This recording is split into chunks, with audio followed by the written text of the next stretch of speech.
بسم اللہ الرحمن الرحیم۔ السلام علیکم سامعین کرام، آج کا بیان رخصت روزہ کے بارے میں ہے۔ رخصت روزہ سے مراد ایسے معاملات جن کے پیش آ جانے پر روزہ نہ رکھنے کی اجازت ہے۔ جب وہ مجبوری نہ رہے تو روزہ رکھے، اور وہ مجبوریاں یہ ہیں: مرض میں، سفر میں، بوڑھا ہونا، بھوک پیاس سے بے قرار ہونا، اور شیر خوار بچوں والی ماؤں کے لیے۔ سامعین کرام، ان کی تفصیل بھی ملاحظہ کیجیے۔ مرض میں یعنی اگر کوئی شخص ایسا بیمار ہو جس میں روزے کی حالت نہ ہو، یا روزہ رکھنے سے بیماری بڑھ جانے کا اندیشہ ہو، یا مریض کی جان جانے کا خطرہ ہو، اور مستند حکیم یا ڈاکٹر کی یہ رائے ہو کہ روزہ رکھنا نقصان کرے گا، تو ایسے شخص کو روزہ نہ رکھنے کی رخصت ہے، اور صحت ہونے کے بعد رکھ لے۔ اس کے علاوہ سفر میں یعنی جتنے لمبے سفر میں قصر نماز پڑھنے کا حکم ہے، اتنے لمبے سفر میں اگر کسی مسافر تکلیف ہوتی ہو تو سفر ختم کرنے کے بعد روزہ رکھ لے، اور اگر تکلیف نہ ہوتی ہو تو روزہ رکھنا جائز ہے۔ اس کا ذکر شامی اور در مقدار میں ہے۔ شیخ فانی یعنی اگر کوئی شخص اتنا بوڑھا ہو کہ روزہ رکھنے کی طاقت ہی نہ ہو، اور اگر طاقت آنے کی امید ہو تو طاقت آنے پر روزہ رکھے، ورنہ فدیہ دیتا رہے، یعنی ہر ایک روزے کے بدلے میں صدقہ اور فطر کی مقدار یعنی 2.5 سیر گندم دے دے، یا ہر روزے کے بدلے میں ایک مسکین کو 2 وقت پیٹ بھر کر کھانا کھلا دے۔ اس کا ذکر بھی شامی میں موجود ہے۔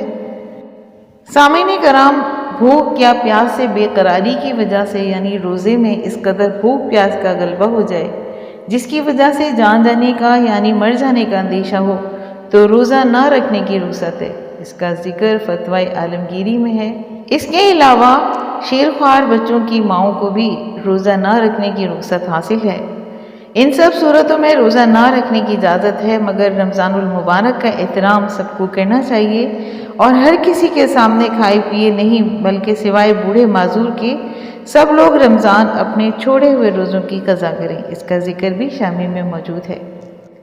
سامعین کرام، مفسدات روزہ کے بارے میں بھی ملاحظہ کیجیے، یعنی جن باتوں سے روزہ ٹوٹ جاتا ہے ان کو مفسدات روزہ کہتے ہیں۔ پھر مفسدات کی 2 قسمیں ہیں، ایک وہ جن سے صرف قضا واجب ہوتی ہے، اور دوسرے وہ جن سے قضا اور کفارہ دونوں واجب ہوتے ہیں۔ جن باتوں سے روزہ ٹوٹ جاتا ہے وہ صرف قضا واجب ہوتی ہیں، اور ان کے لیے مسائل یہ ہیں: پہلا یہ کہ کسی نے زبردستی روزہ دار کے منہ میں کوئی چیز ڈال دی اور وہ حلق سے اتر گئی تو روزہ ٹوٹ گیا۔ اس کے علاوہ روزے کی حالت میں کلی کرتے وقت پانی حلق سے نیچے اتر گیا اور روزہ یاد تھا تو روزہ بھی ٹوٹ گیا۔ کسی کو قے آئی اور اس کو جان کر حلق میں واپس لوٹایا، یا قصدن منہ بھر کے قے کر ڈالی تو روزہ ٹوٹ گیا۔ رات کو منہ میں پان رکھ کر سو گیا اور صبح صادق کے بعد آنکھ کھلی تو روزہ نہیں ہوا۔ اس کے علاوہ لوبان یا کسی اور چیز کی دھنی دے کر اس کو اپنے ارادے سے سونگھ لیا تو بھی روزہ ٹوٹ گیا۔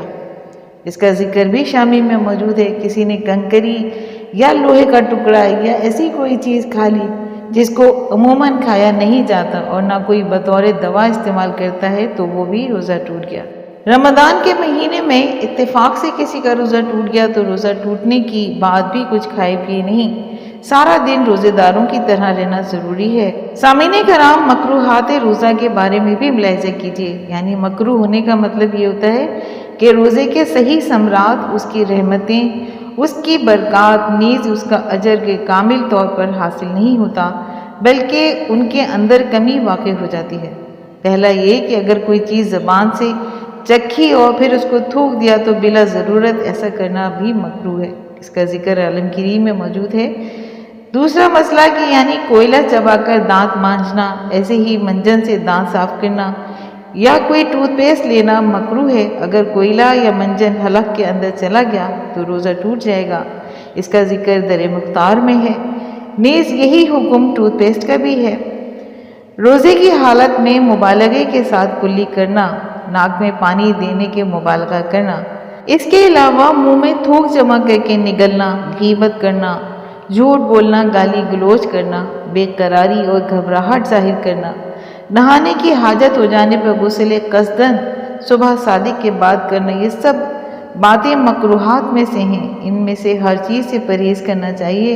روزے کی حالت میں منہ سے چبا کر شیرخوار بچے کو کوئی چیز کھلانا مکروہ ہے۔ البتہ مجبوری کی حالت میں مکروہ نہیں ہے۔ اس کا ذکر در مختار میں موجود ہے۔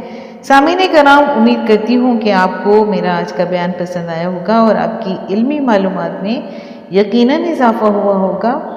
اگر آپ کو آج کا بیان پسند آیا ہے تو آپ اپنے چینل فضائل اسلام کو لائک اور سبسکرائب کیجئے اور ساتھ لگے بیل آئیکن کو پریس کیجئے تاکہ آئندہ آنے والی ایسی نئی اور معلوماتی ویڈیوز کا نوٹیفیکیشن آپ کو سب سے پہلے ملے۔ شکریہ۔